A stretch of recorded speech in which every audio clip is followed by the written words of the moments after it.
3 years ago, if anyone had looked me in the eye and said my own daughter would become the greatest threat to my life, I would have smiled, thanked them for the warning, and assumed they were talking about someone else's family. My name is Thomas Reeves. I was 68 years old, widowed, and the third generation to own a vineyard that had been in my family for nearly a century.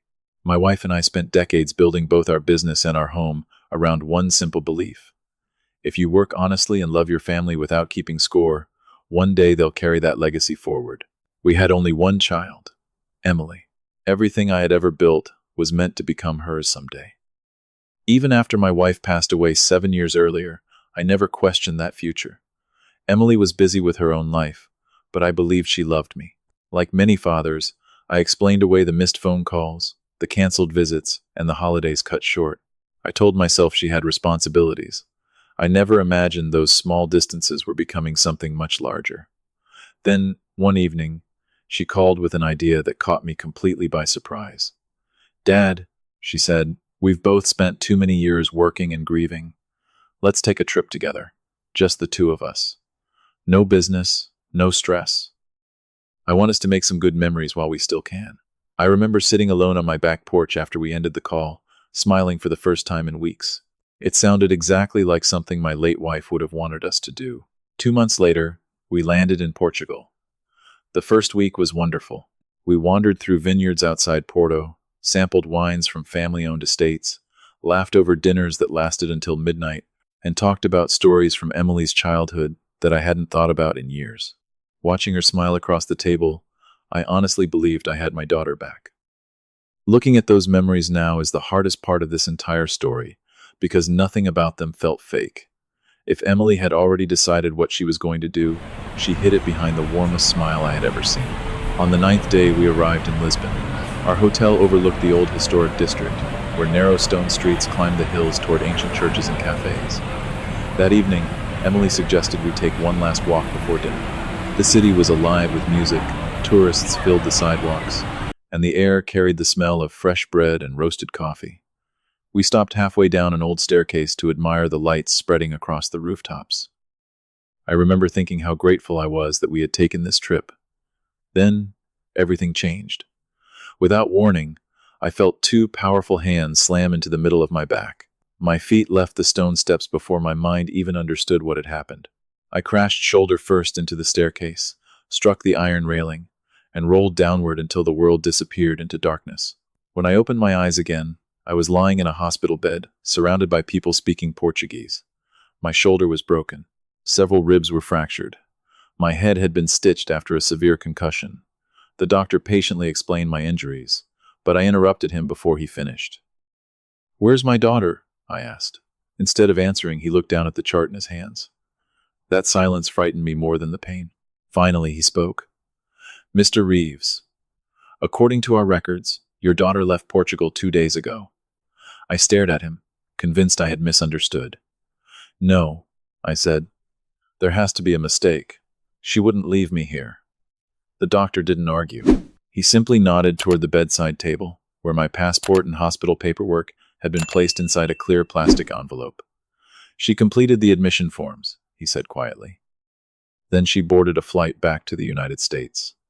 For the next 2 days, I refused to believe there was anything sinister behind her disappearance. I told myself she must have faced a family emergency. Maybe she planned to come back. Maybe the concussion had confused my memory of the accident. I clung to those excuses because accepting the alternative was impossible. Then, late one afternoon, a woman I had never met quietly knocked on my hospital door. She introduced herself as the owner of a small cafe across from the staircase where I had fallen. She looked around the room to make sure we were alone before speaking. "I've been trying to find you," she said softly. She reached into her handbag and placed a business card on my bed. After the accident, I reviewed the security cameras outside my cafe. She looked directly into my eyes, took a slow breath, and whispered the sentence that changed my life forever. "Mr. Reeves, you didn't fall. Your daughter pushed you." For several long minutes, I couldn't say a word. The cafe owner sat quietly beside my bed, giving me time to process what she had just told me. Every instinct inside me wanted to reject her story. Emily wasn't capable of something like that. She couldn't be. There had to be another explanation. Seeing the disbelief on my face, The woman gently slid another card across the blanket. It contained the address of her cafe and the contact information for the local police. "I haven't shown anyone the recording yet," she said softly. "I thought you deserved to know first." Then she stood, wished me a full recovery, and quietly left the room. I spent the rest of the afternoon staring at the ceiling, replaying the last few seconds before I fell. At first, I remembered only pain. Then, little by little, details returned. I remembered stopping on the staircase to admire the city. I remembered hearing footsteps behind me. I remembered the sudden force against my back. It wasn't enough to prove anything in court, but it was enough to destroy the comforting lie I had been telling myself. That night, I didn't sleep. I kept asking the same question over and over. Why? If Emily had truly pushed me, what could possibly have been worth risking everything? She wasn't struggling financially, at least not from what I knew. She had a successful career, a beautiful home, and a husband who seemed ambitious, if sometimes a little too eager to impress people. None of it made sense. Then my thoughts drifted back to the months before our trip. At the time, I believed Emily was simply becoming more involved in my life after years of growing apart. Looking back from that hospital bed, every conversation suddenly sounded different. She had asked about my retirement more than once.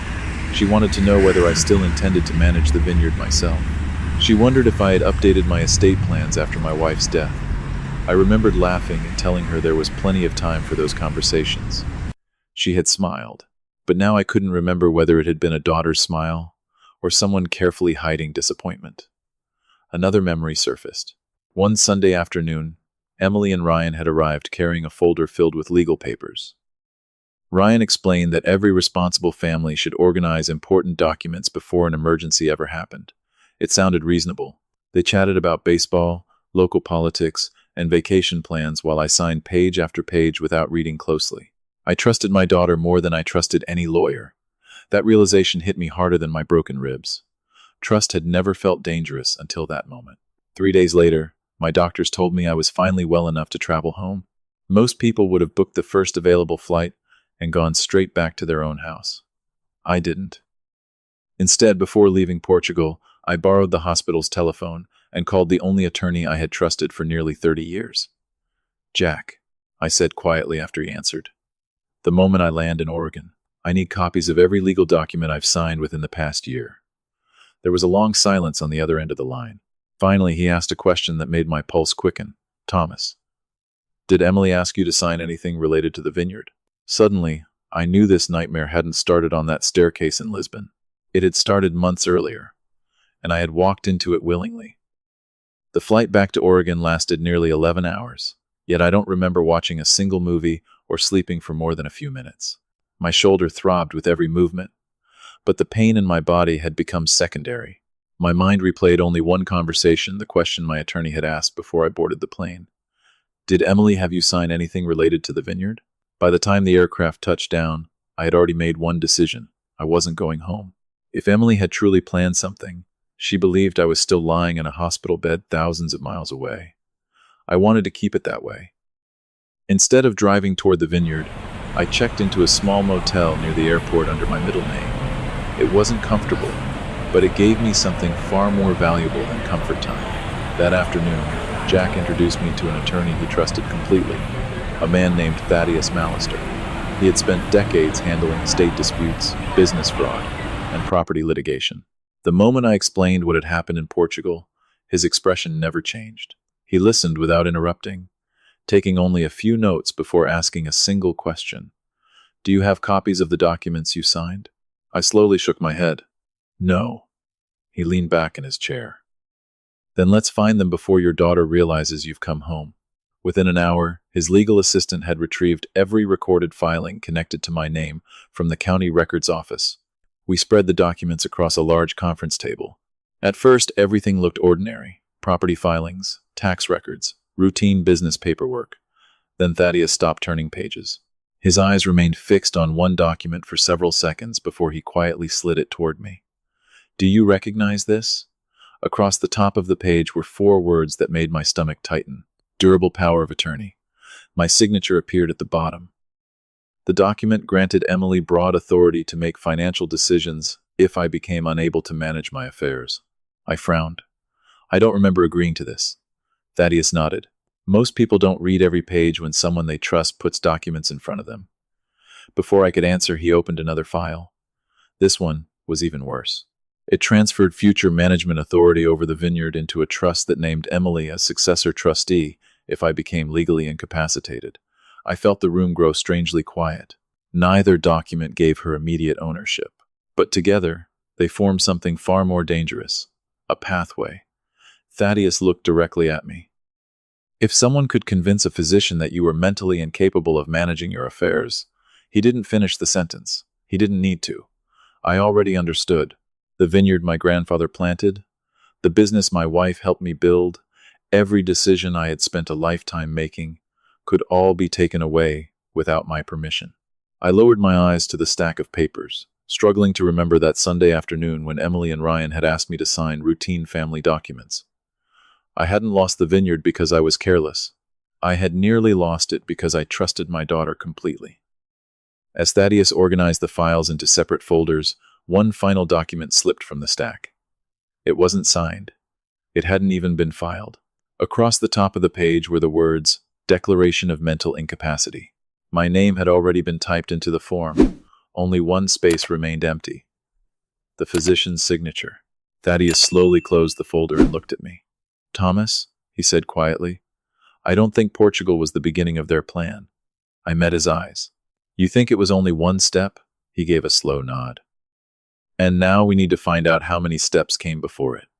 The following morning, Thaddeus introduced me to someone I had never expected to meet in my life, a private investigator named Cordy Walsh. Before opening her notebook, she looked at me and said something I still remember. People who steal from strangers usually chase money. People who steal from family almost always chase opportunity. At the time, I wasn't sure which one frightened me more. Cordy didn't begin by talking about Emily. Instead, she spread several financial reports across the conference table. Let's start with Ryan, she said. If we understand him, we'll understand the pressure surrounding your daughter. Page after page revealed a life that looked nothing like the one I thought my son-in-law was living. Expensive investments had failed. Business loans had gone into default. Creditors had filed lawsuits. Luxury purchases had continued long after the money disappeared. Everything had been held together by borrowed funds and the hope that one successful deal would solve every problem. It never did. I leaned back in my chair, struggling to connect the man described in those documents with the confident husband who always arrived at family dinners, wearing an expensive watch and talking about his next business venture. Cordy quietly slid another folder toward me. This one contained emails, loan applications, and messages recovered through legal discovery. One phrase appeared again and again. Reeves Vineyard. They weren't discussing the winery because they loved it. They were calculating its market value, equity, and future cash flow. To them, it wasn't my life's work. It was their escape plan. Without the vineyard, Cordy explained, Ryan's financial collapse is only a matter of time. I stared at the papers without speaking. For the first time, Lisbon stopped looking like a random act of violence. It looked like the final step in a financial strategy that had been developing for months. Then Cordy opened a third folder. This is the part that concerns me the most. Inside were records showing that, weeks before our trip to Portugal, Emily had visited 2 long-term memory care facilities. At first, I searched for an innocent explanation. Maybe she had been helping a friend. Maybe she was volunteering. But the notes told a different story. Emily had asked detailed questions about admission procedures, physician certifications, and how quickly a patient declared mentally incapacitated could be placed under full-time care. My throat tightened. She wasn't planning for my retirement, I whispered. Cordy slowly shook her head. No. She pointed toward the unsigned incapacity form we had found the day before. She was planning for your replacement. The room fell silent. I suddenly understood why the trust documents, the power of attorney, and that unfinished medical declaration all existed together. They weren't separate decisions. They were pieces of one carefully constructed plan. They didn't necessarily need me dead. They needed me alive, just confused enough for someone else to make every important decision in my place. The image that entered my mind was more terrifying than the fall itself. I saw myself sitting alone inside a memory care facility, staring through a window while strangers signed away everything my family had built over 3 generations. I closed my eyes for a long moment. If this is true, I said quietly, then Portugal wasn't meant to end my life. Cordy looked at me with the same calm expression she had worn all morning. No, Thomas, she closed the final folder. It was meant to end your independence. I barely slept after meeting with Cordy. Every answer we uncovered created 2 more questions. But one thought refused to leave my mind. If Emily and Ryan had spent months preparing legal documents and searching for memory care facilities, why risk pushing me down a staircase in another country? It didn't fit. They already had a plan. Why introduce violence? The following afternoon, Cordy returned carrying another folder. Unlike the others, she didn't place it on the table immediately. Instead, she looked at both Thaddeus and me before quietly saying, "What I'm about to show you changes everything." She opened the folder and spread several documents across the table. The first contained financial records showing Ryan had exhausted nearly every available line of credit. The second listed pending lawsuits and overdue loans. The third was an insurance policy. My insurance policy, $2 million. I recognized the document instantly because I had purchased it years earlier after my wife's death. I wanted to make sure Emily would never struggle financially if something ever happened to me. Cordy tapped the beneficiary section with her pen. Your daughter and her husband knew this policy existed. I felt my stomach tighten. Until that moment, I had believed the vineyard was their only objective. Now I understood there was something even larger waiting behind it. If I died unexpectedly, the insurance money would arrive long before any estate dispute reached court. My silence lasted several seconds. Finally, I asked the only question that mattered. Are you saying they wanted both? Cordy didn't answer directly. She simply handed me another page recovered through legal discovery. It contained internet searches made from Ryan's office computer during the months before Portugal. Most of the searches involved debt restructuring, trust transfers, and asset protection. One line had been highlighted in yellow: average payout for accidental death life insurance. I read it again, then again. My hands began to shake. Thaddeus slowly closed the file. Thomas, he said quietly, this isn't evidence of murder by itself. I know, I replied, but it's evidence they were thinking about my death. Before either of us spoke again, Cordy reached into her briefcase and removed one final document. It had arrived only an hour earlier from Portuguese investigators. The laboratory had completed the toxicology analysis from the blood samples taken the night I was admitted to the hospital. My eyes moved down the report until I reached the highlighted conclusion. Prescription, sedative, detected. The medication wasn't present in a dose large enough to make me unconscious. It was just enough to slow reaction time, weaken balance, and reduce awareness. Suddenly, every piece of the puzzle locked into place. I hadn't simply been pushed. Someone had made sure I would be less able to protect myself before we ever reached that staircase. The room fell completely silent. I looked out the office window for a long moment, remembering the smile on Emily's face as we shared breakfast that morning in Lisbon.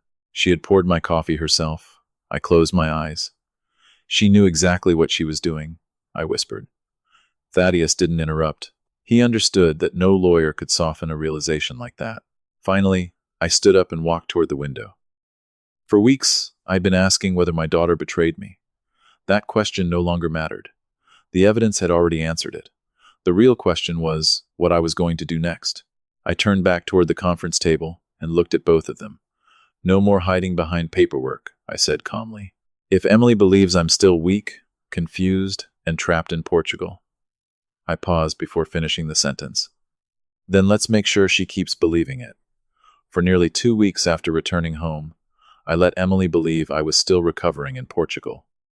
My attorney handled every phone call, telling her that my injuries were more serious than expected and that doctors wanted to keep me under observation. Emily called several times. Every voicemail sounded exactly the way a loving daughter should sound. She asked whether I was eating, whether I needed anything, and whether I wanted her to fly back to Portugal. If I hadn't known the truth, I would have believed every word. What hurt the most wasn't that she lied. It was how effortlessly she did it.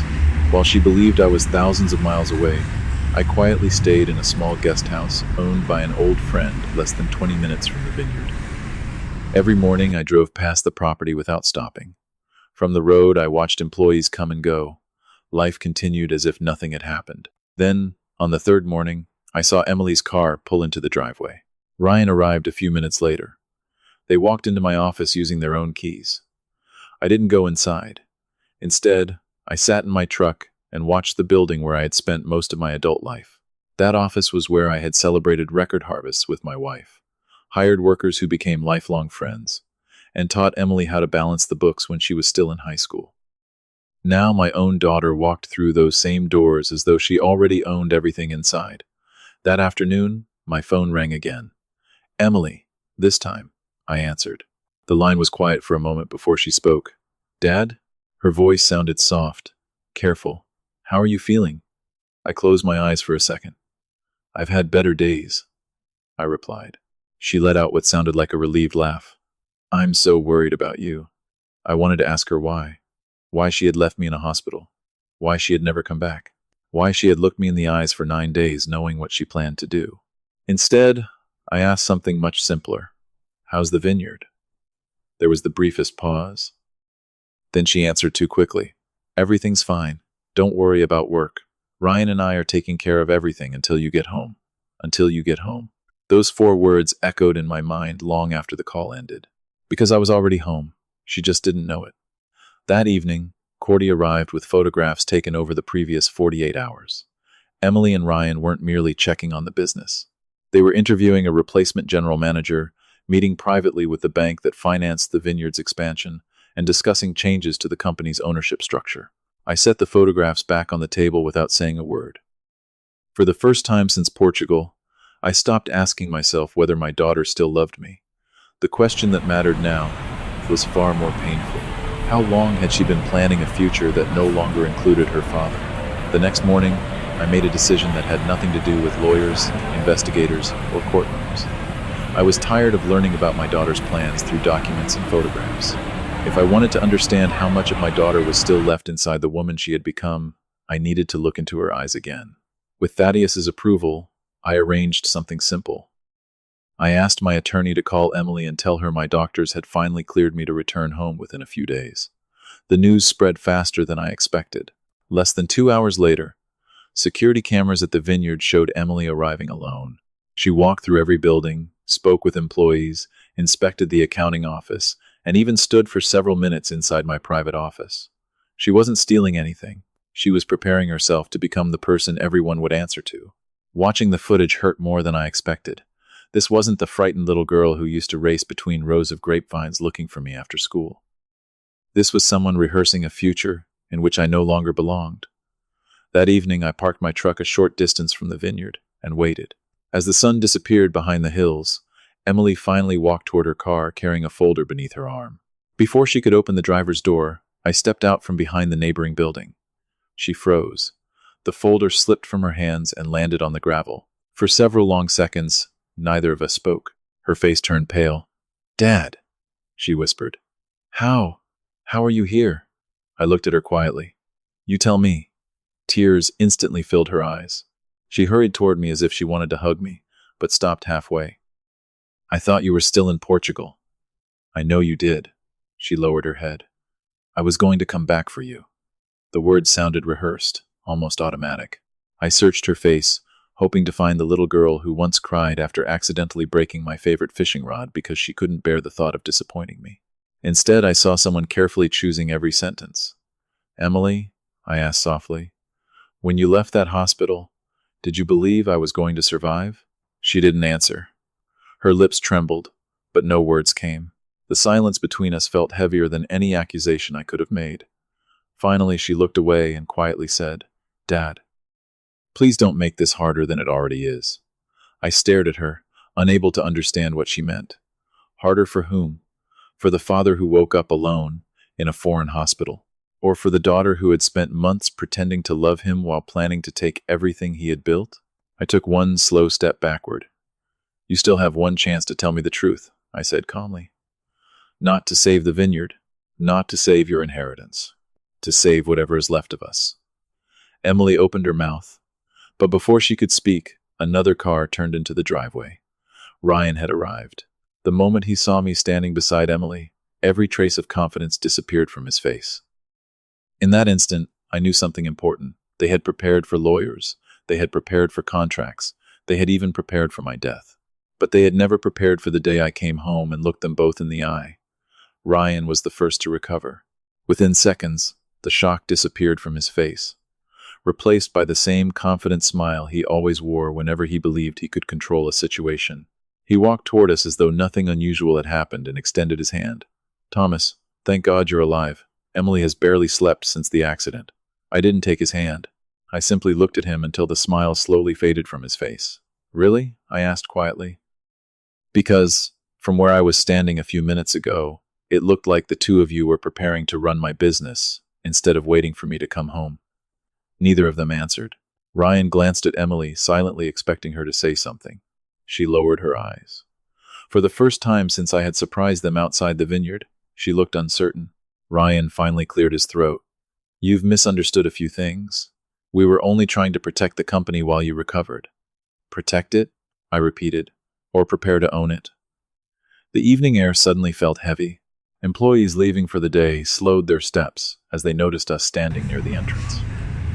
No one came closer, but I could feel their eyes watching from a distance. Ryan forced another smile. "This isn't the place to have a family discussion." "You're right," I replied. "Let's have it in my office." Neither of them refused. A few minutes later, we were sitting around the same conference table where my wife and I had planned every harvest for nearly 30 years. I looked around the room before speaking. Every photograph on the walls reminded me why I had spent my life building this vineyard. It had never been about money. It had always been about family. I turned toward Emily. "I only want one answer." She slowly raised her head. "When you left me in that hospital, what did you think was going to happen next?" Tears rolled down her cheeks before she spoke. "I didn't know." It wasn't the answer of someone accepting responsibility. It was the answer of someone hoping uncertainty might erase guilt. Ryan interrupted before she could continue. "Thomas, enough. Everyone made mistakes. But you're alive now. We can still fix this." I looked directly at him. "No, Ryan. You want to fix the consequences. I'm asking about the choices." The room fell silent again. Emily covered her face with both hands. Her shoulders began to shake as she quietly whispered, "I never wanted it to go that far." I closed my eyes for a brief moment. Those 8 words broke my heart more than anything else she had said. Because she hadn't denied the plan. She hadn't denied leaving me behind. She only regretted how far it had gone. I reached into my jacket and placed a small flash drive on the conference table. Neither of them knew what was on it. They only watched as it slid to the center of the table and stopped. "The police in Lisbon sent me a copy yesterday," I said calmly. "It contains the security footage from the cafe across the street." Ryan's face turned white. Emily didn't even look at the flash drive. She already knew what it showed. I stood up slowly and picked up my hat from the chair beside me. "I didn't come here to threaten you," I said quietly. "I came here because I wanted to know whether my daughter would tell me the truth before strangers forced her to."